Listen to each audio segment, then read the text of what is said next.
আমি কম দিতে কইছি? এটাই তো কইবেন বানাইয়া নাটকই নাটক বাস। মুখটা খারাপ হইতাছে খালি লাইভে দেখে মুখটা খারাপ করলাম না। ওর ছেলেরে ওর যে জন্ম দিয়ে হালায় হয়েছে যে ছেলের, এই ছেলের আইনা এখন আহাদের দত্তক নেব যাতে আহাদের বাপের সব জায়গা সম্পত্তি পায়। এই জন্য আমি আমার শ্বশুরের সাথে কেন কথা বলি, এই জন্য হচ্ছে আমি নাকি জায়গা সম্পত্তির জন্য কথা বলি। আমাকে ফোন দিয়ে বলে জায়গা সম্পত্তির জন্য কথা বলেছে আমার শ্বশুরের সাথে। আহাদের রক্ত আয়াস আয়াস সব পাবে। তোর ছেলের দত্তক নেই তোর ছেলের সব পাইব না, আর আমার শ্বশুর সব দিয়ে। আমার শ্বশুর তো এতই বোধাই একবারে।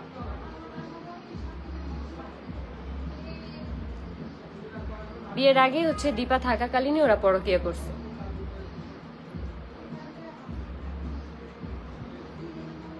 আমাকে বাধ্য করছে, ওরা এগুলা করতে আমাকে বাধ্য করছে। আমি চুপচাপ থাকতে চেয়েছিলাম, আমি চুপচাপ থাকতে পারতাছি না।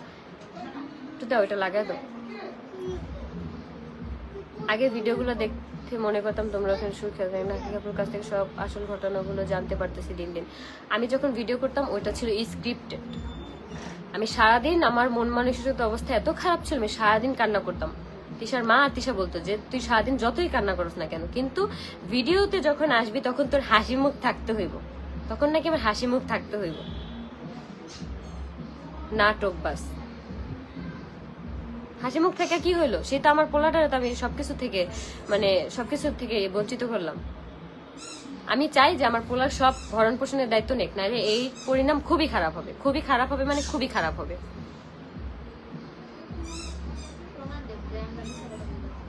আর আমি যদি একটাও মিথ্যা কথা বলে থাকি, ও সে প্রমাণ দেখ। প্রমাণ কি? ওর বাসার যে ওই চেলাপেলা গুলো প্রমাণ। হ্যাঁ, প্রমাণ এবার আমিও দেখাইতেছি। কোন জায়গাতে কোন প্রমাণ বাইর করতে হয় দেখাইতেছি এবার। খালি খারাপ। আখি আপু, আমি আয়শা পড়ছি অনেক পরে, তোমরা দেখছো? হ্যাঁ, আমি তো দেখছি অনেক পরেই আয়শা পড়ছি। আয়াস কেমন আছে আপু? আয়াস ভালো আছে।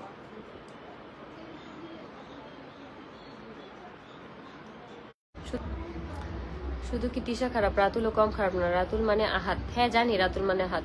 আমাদের রাজাশনি থাকতো আগে, অনেক পরকিয়া করছে। আমি জানি আমার হাজবেন্ডের একাধিক প্রেম ছিল, আমি সবই জানি।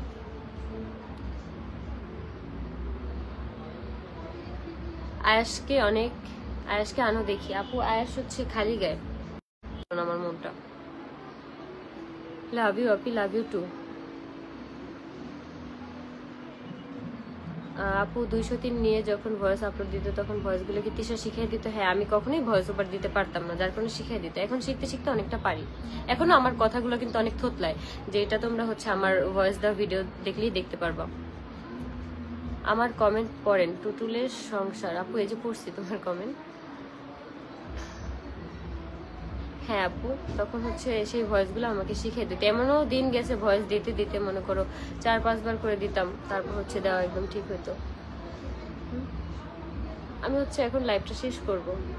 আপু ওদের স্বামী স্ত্রী কি জিন সত্যি ধরছিল? আমি যখন জিন ধরছিল তখন তারপরেই তো আমি চলে আসলাম। আমি জানি না এটা কি আসলেই নাটক সাজানো নাকি সত্যি। কারণ যদি সত্যি হয়ে থাকে তাহলে কখনোই শাড়ি পরতো না, কখনোই এত জায়গায় জায়গায় ঘুরতো না।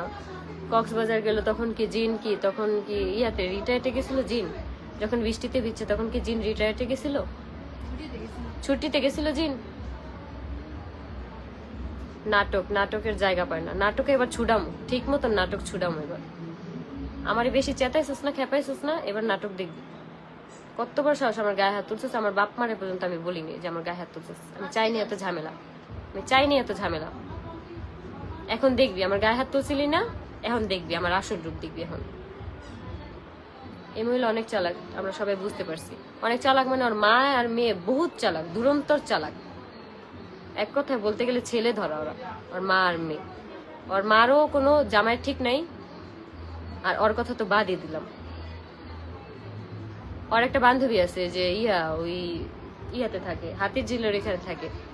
ওর এই বান্ধবীর কাছ থেকে আমি শুনছিলাম তিশা নাকি ওর জামাইয়ের সাথে পালায় গিয়ে বিয়ে করছে, অথচ আমার বলে যে ওর মায় নাকি ওর বিয়ে দিচ্ছে। ওনাকে অনেক উশৃঙ্খল ছিল, জায়গায় জায়গায় ধরা খেয়েছে, সেই বান্ধবী আমাকে বলছে। অথচ আমি তিশার আজ পর্যন্ত বলিনি যে তোর বান্ধবী আমার আড়ালে তোর ব্যাপারে এইসব কথা বলছে।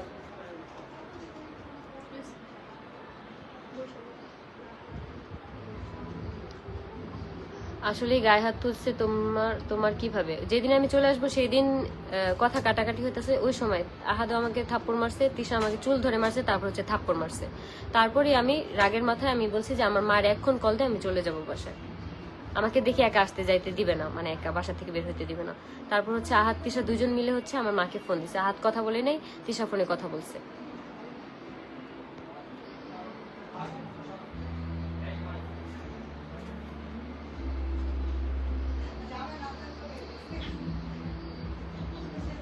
ওরা সবাই হয়তো তোমার লাইভটা দেখতেছে, দেখুক আমি কি কি ভুল বলতেছি, মিথ্যা বলতেছি, বলুক।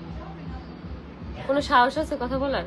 আসবো না কতগুলো এতগুলা মিথ্যা সাজাইয়া ডায়েরিতে নোট করে তারপরে আইবো না লাইভে। নোট এবার নোট ছুটাইতেছি আমি, মিথ্যা মিথ্যা আমি এবার ছুটামো ঠিক মতন।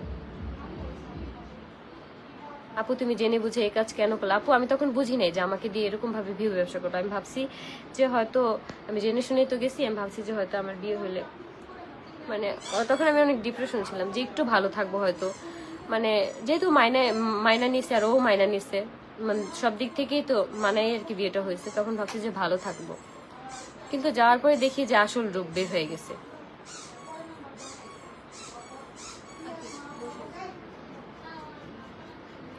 তোর আগের ভাত রেখে আসছিস কেন?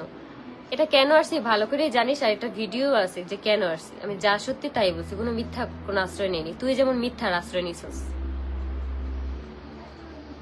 যে তোর জামাই এটা না সেটা না হ্যান তেন, তুই যে হাতের সাথে পরকিয়া করে আসছিস কেন বলস না মানুষের? 6 বছর আগে মেসেজে কথা বলতি, কনভারসেশন মানুষ বের করছে, মেসেজে মানে হচ্ছে কমেন্টে কমেন্টে কথা হইতো, এগুলো একদমই মিথ্যা। হ্যাঁ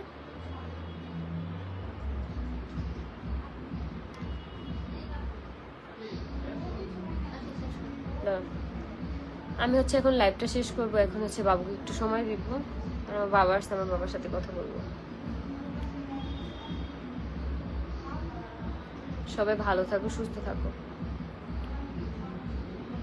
আপু যেদিন আসলে সেদিন ঝগড়াটা কি হয়? সেদিন হচ্ছে আমাদের 3 দিন 4 দিন ধরে আমাদের ঝগড়াটা চলতেছে। সেদিন সকালবেলা আমরা ঘুম থেকে উঠে, আমরা তো আবার ঘুম থেকে উঠি দুপুরবেলা, তো সেটাই আমাদের কাছে সকাল। তো ঘুম থেকে উঠেই তিশা বেডরুম আলাদা করতেছিল, তো সবাইকে দিয়ে বলতেছে নবাবজাদিরে ডাক দে, বেডরুম আলাদা করব, মানে নানান ধরনের খারাপ খারাপ ইঙ্গিত করে কথা বলতেছিল। তখন আমি আর ওর সাথে কথা যাইনি, তখন আমি আমার হাজবেন্ডকে ডাক দিছি যে আমার সাথে একটু আসো কথা বলো।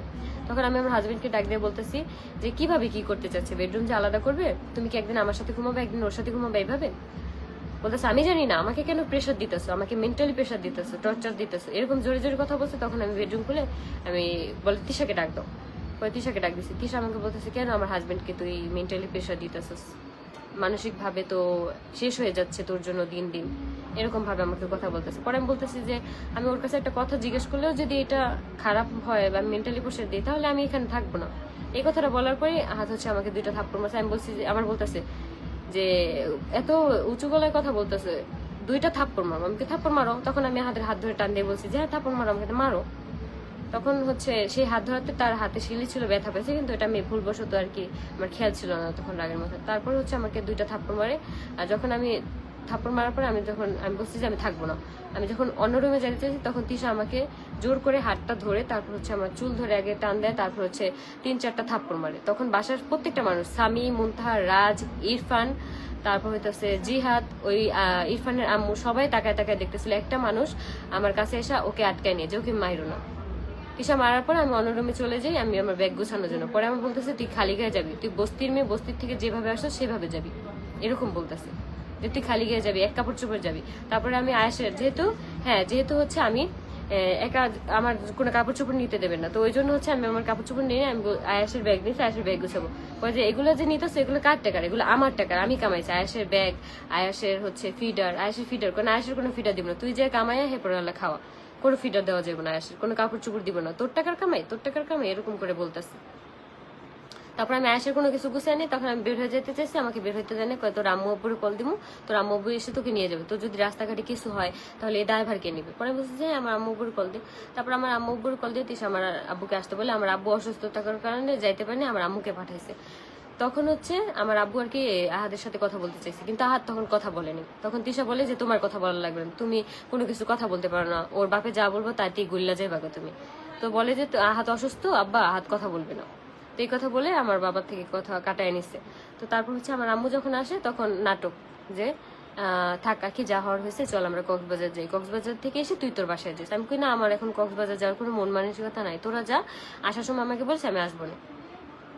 তো তারপরে হচ্ছে আমি আসার এই কথা বললা যখন আসছি তখন হচ্ছে তারা মানে আমার আম্মু যখন আসছে তখন হচ্ছে তিশা ইমোশনাল ব্ল্যাকমেল করতেছে। তখন আমার আম্মু বলতেছে যে ও আমার বাসায় কয়েকদিন থাইকে আসুক, তোমরা ইয়ে করো। পর বলতেছে যে না, এত কিছু বলার পর যাবি না, তাহলে থাক, যাওয়া লাগবে না। আমার আম্মুরে বলতেছে বস্তির একটা মেয়ে আনছিলাম, 3rd ক্লাস একটা মেয়ে আনছিলাম, আপনার মেয়ে আমাদের দুজনের জীবন শেষ করে দিছে। তখন আমার আম্মু বলছে যে তোমরা দুইজন যদি ওরা না আনতা, আমার আম্মু ভালো মতো বলছে, এইভাবেই বলছে যে তোমরা দুইজন যদি ওরা না আনতা তাহলে তোমাদের জীবন কিভাবে শেষ করতো। কোটা দাও কেন, তোমারও তো আল্লাহ মেয়ে দিছে, তুমিও একদিন বুঝবা। আমার আম্মু অনেক কষ্ট থেকে বলছে, এই কথাটুকু জাস্ট বলছে। তখন তিশা যে মানে অন্য রুমে গিয়ে কি করলো, দরজা লাগাই দিছে, সে ফাঁসি দিবে, আত্মহত্যা করবে। তারপর হচ্ছে দরজা লাগাই দিছে, তখন আর আমি ওয়েট করিনি ওইখানে। আমার আম্মু বলে চল বাসায় চল। তারপর এখান থেকে আমরা চলে আসছি।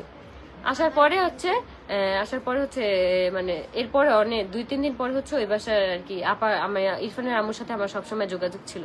ইরফান আম্মুর কাছে শুনতে পারি আজ যখন আসছে আধা ঘন্টা পরে, তখন হচ্ছে ওকে নাকি মানে অনেক খারাপ অবস্থায় উদ্ধার করে, যে ফাঁসি দিয়ে দিতে নিছিল তারপর উদ্ধার করে হচ্ছে তারা কক্সবাজারের জন্য রেডি হয়, কক্সবাজার যাবে। একটা মানুষ একদম ফাঁসি থেকে উদ্ধার করছে তাকে, তারপর নাকি তারা ব্যাগপত্র গুছায় কক্সবাজার গেছে। কোনোদিনও বিশ্বাস হয়? নাটক বাস একটা ফ্যামিলি।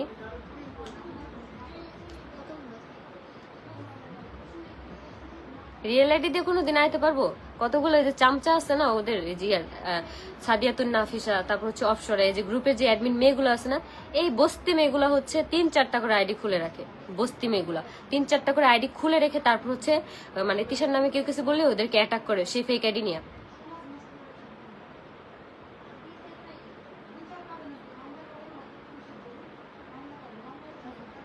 দাঁড়া, আমি হচ্ছে এখন লাইভটা শেষ করবো। তোমরা যদি আরো লাইভ চাও, যদি আরো কিছু জানা থাকে অবশ্যই বললো, আমি হচ্ছে রাতে লাইভ আসবো, দেখি যদি ফ্রি থাকি আমি। কারণ এখন হচ্ছে আমার প্রমোশনের আর 2-3টা কাজ আছে, সেগুলো হচ্ছে আমাকে করতে হবে, বানাইতে হবে। কারণ সেই মানুষগুলো হচ্ছে আমাকে অ্যাডভান্স করে রাখছে।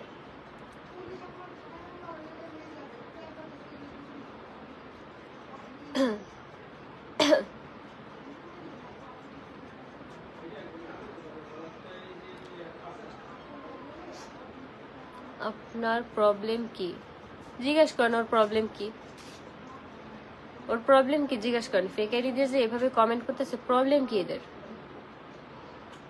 আমি সবগুলারই দেখে ছাড়বো, ওই বাসার সবগুলার আমি দেখে ছাড়বো। ইরফান, তারপর হচ্ছে জিহাদ, তারপর হচ্ছে রাজ, তারপর হচ্ছে ইরফানের আম্মু, সবাইকে দেখে রাখবো, সবাইকে। তারপর হচ্ছে ওই যে পেজের 2-3টা যে চামচি আছে, অপসরা, তারপর হচ্ছে সাদিয়াতুন নাফিসা, সবগুলাকে আমি দেখে রাখবো, সবগুলাকে। জাস্ট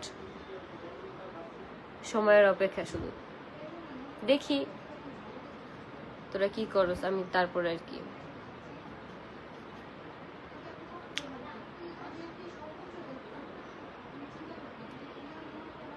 মুনতাহার বাড়ির কেউ আসে না কেন? মুনতাহার বাবা আছে, এই জন্য ওর বাবা কাজে ব্যস্ত থাকে, আর ওর মা হচ্ছে অন্য জায়গায় সংসার করে। ওর মা বাবার হচ্ছে ডিভোর্স হয়ে গেছে। তো আমি হচ্ছে এখন লাইভটা শেষ করব। তোমরা সবাই সুস্থ থাকো, ভালো থাকো, আমার জন্য দোয়া করে। আমার জন্য কোনো ক্ষয়ক্ষতি হয় তোমরা যেন বুঝতে পারো যে আমার এই ক্ষয়ক্ষতিগুলো কে বা কারা করতে পারে। আমি অনেক লাইফ রিস্কে আছি, কারণ যেখানে মৌ আর আরিফদের সাথে ঝামেলা হওয়ার কারণে সেই 3টা বাজে মৌ আর আরিফদের বাসায় গেছে, মৌকে পেলে মনে হয় এখানে মেরেই ফেলতো, এরকম একটা অবস্থা হয়েছিল। আমার বাসায় যদি কেউ আসে আমি কাউকে ছাড় দিব না, কাউকে ছাড় দিব না, খালি বাসায় আসুক, আমি সেই অপেক্ষায় আছি, শুধু বাসায় আসুক। তো আজকের লাইভটা এই পর্যন্তই। সবাই সুস্থ থাকো, ভালো থাকো। চাইনি পাশের ভাবিও ছাড়, পাশের বাসার ওই বেডির কথা আমি কি কম, সে তো চামচা, 2 টাকার চামচা, 2 টাকা দিছে চামচার মতো লাফাইতেছে। ও যে বলে যে ওর নাকি ব্যাকগ্রাউন্ড খুবই ভালো। হ্যাঁ, ব্যাকগ্রাউন্ড ভালো, তাই দেখাইতো শাশুড়ির সাথে ঝগড়া করে আইসা পড়ছে, ব্যাকগ্রাউন্ড খুবই ভালো, তিশার মতনই, একদম তিশার মতোই, একদম তিশার মতোই, ছেলে ধরা। দুই জনে মিলছে ভালো, 2 বান্ধবীতে। সবাই সুস্থ থাকো, ভালো থাকো।